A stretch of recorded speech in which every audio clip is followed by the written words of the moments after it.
The next segment tonight, can guys like Donald Trump and Ben Carson really govern this country? My great concern is that we are on the verge, perhaps, of picking someone who cannot do this job. I've heard about tax schemes that don't add up, that put our kids in a deeper hole than they are today.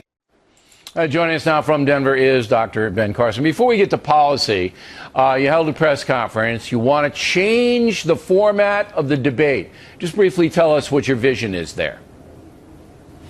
Well, I think the debate last night crystallized the fact that, these gotcha type questions are not very helpful in terms of helping the people to understand who the candidates are and what their policies are.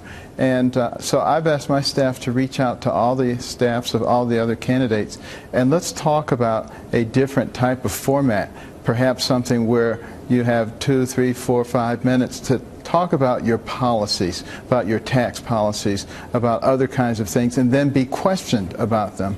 That kind of information would indeed be very helpful to the populace. Okay, I can't disagree with that, but you can't limit the questioning in the sense that the moderator has to have the freedom to go where the moderator wants to go.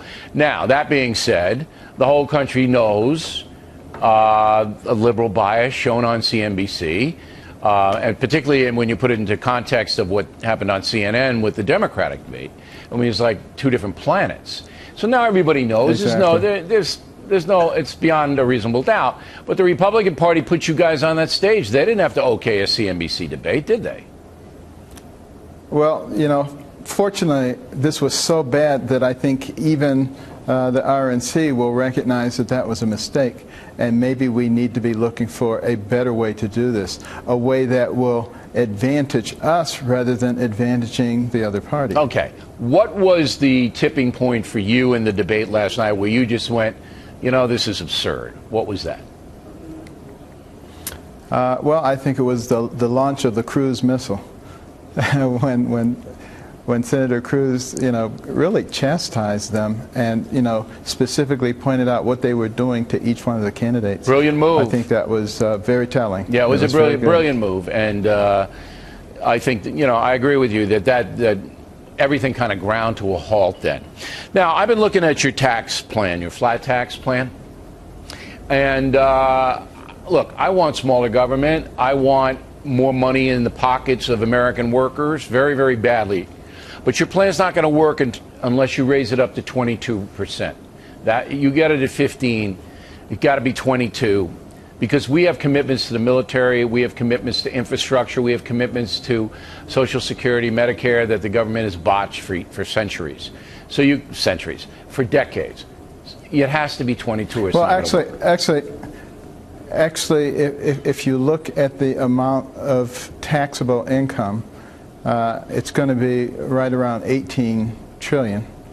And if you take 15% of that, that's 2.7 trillion. But you're not leaving yourself leaving yourself any margin for error, and you have to pay down the debt. One of the things that a Republican president is going to have to do is pay down that debt. I haven't finished. All right. Okay. Now I haven't even talked about capital gains yet. That would also be at the same rate of 15%. And then couple that with the fact that we would do some real cost cutting. We have 4.1 million federal you don't know if employees. Congress is going to go along with that. They like their pork projects. One final thing, though. I think they'll go along with it. You're going to have to settle for about 2022 if you get elected president. I know it. Just looking out for you, Doc. The final thing is that when you have a program like you do, it's good to be specific, but I think you have to have a little wiggle room. Am I wrong? There's always good to have wiggle room, but I want the wiggle room on the other side.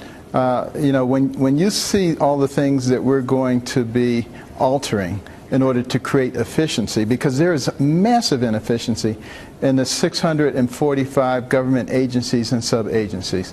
You wouldn't even begin to believe how much is inefficient. Listen, I've been doing this for almost 40 years. I know how screwed up it is. But you can't take home mortgage deductions away from those who already have them. There's a whole bunch of things you can't do. Anyway, we'll have this conversation down the road in more detail. It's always good to see you, Doc. I know you're tired. I know it's been a rough week, and we appreciate you coming on.